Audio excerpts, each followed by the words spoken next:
明仔立法院特别选院长，大家拢真关心，讲民众党关键的备票会安怎投票？民众党团早起开记者会，宣布要推出黄珊珊来竞选院长，讲要来解决哪力对抗的局面。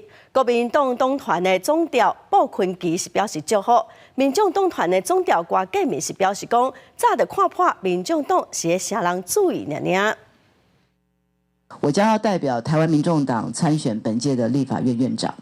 这不只是走自己的路，更是要带领台湾社会走向公民主义的新路。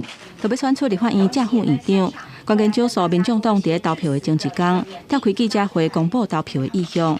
多数哪里候选人都有拜会寻求支持。民众党将期尾决定家己推出人选，由黄珊珊竞争立法院长，8席的委员全部支持。 第一轮的投票，若无法度顺利选成院长，那安尼民众党的委员都袂参与第2轮的投票。台湾蓝绿两极对抗的局面，你知道吗？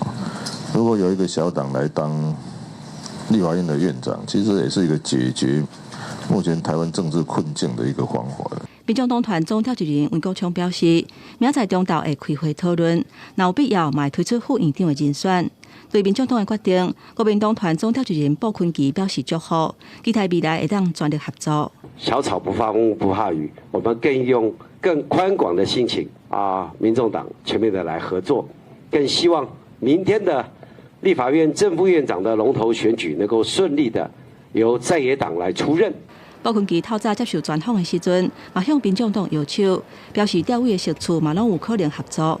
不过，同款提出善意的尤锡坤，要连任院长的可能性都大大降低。尊重我们的尊重，因为我们是民主国家嘛。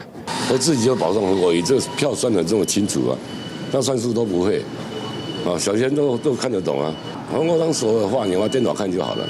我的新衣已经不是新衣了，不要再演了。